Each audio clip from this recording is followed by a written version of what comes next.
since he left. This is Clara Hermit here on BBC Radio London. Welcome back to your afternoon show. And we are talking about this news today that Meta, who owns Instagram, has launched teen accounts. And I'm joined now by James Erskine, who's the founder of Rocket, an award-winning youth and parent marketing agency.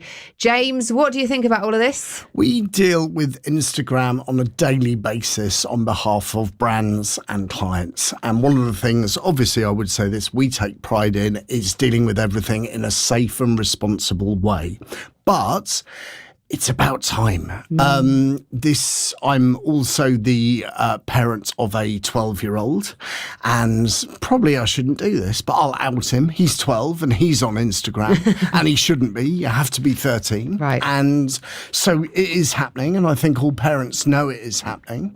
I think some of the things that they've introduced are essential and relevant. So one of the things, just from your interview just now that I heard that I thought was fascinating was the downtime, if you like. So being able to turn the app off on your child's own devices so they couldn't access Instagram overnight, I thought was really useful. And I think that was made a really good point. Monitoring the settings and moving them straight to private settings, I kind of thought was a no-brainer and something they should already be doing. Now, some of that they already are doing, but these specific teen accounts, it's important to remember they're rolling this out over the next 30 days. The new accounts are automatically being teen accounts now.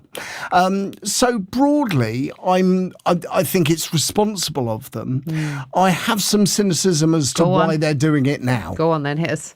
So there's the UK online safety bill that's about to come in one form or another. Now, rather cynically about that, it's probably not enough to regulate the online industry. This was originated 2 years ago, right, and the digital world moves really quickly. In the US, there's the Kids Safety Bill online, and Australia last week had headlines about they're looking at ways at limiting the use of social media for its teenage audiences. So this could just be Meta. Look, I don't follow the news in places that aren't English speaking, but if you're already seeing the USA, Australia and the UK looking at ways to regulate, looking at ways to control teenagers' use of social media, you could argue this is Meta just getting ahead of the debate before they're pushed into one way of regulation or another. Right. And because presumably this is something that they could have done earlier, that parents have been calling for a long time? Well, I think one thing that parents have been calling for, or one thing that's been known and it's been best left unsaid, is lots of people under 13 are on these social platforms.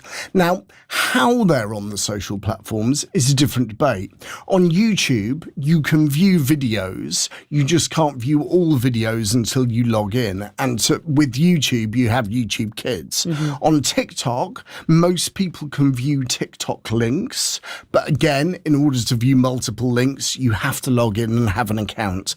Instagram, there's actually, and we use this when we're marketing products in a responsible way, there's quite a lot of shared viewing. So sometimes parents will see something on Instagram and say, have a look at this. And I know from personal experience that happens with me. But yeah, I think the key things that I really welcome as a parent, but also as somebody that's really, really big on responsible use of social media, is needing some kind of identification to create an account. And also what Meta have said is they will be pointing to each teen account will have to point to a responsible adult. Now, they mentioned in the interview that could be because they recognise not everybody lives in a household with two parents. It's actually because I think it's pretty impossible to verify who is a parent of whom and who isn't. I think that's more a technological enhancement that's needed. So, yeah, any teen can point to any adult to say, you can have the settings. I think the content settings are also really useful for a parent. So limiting certain subjects, limiting certain keywords, that's something. But in answer to your question, yeah, I think some of this could have been done a little while ago. James, thank you. We're going to come back to you in just a moment to talk more about these teen accounts for Instagram. But right now here on BBC Radio London, let's get a news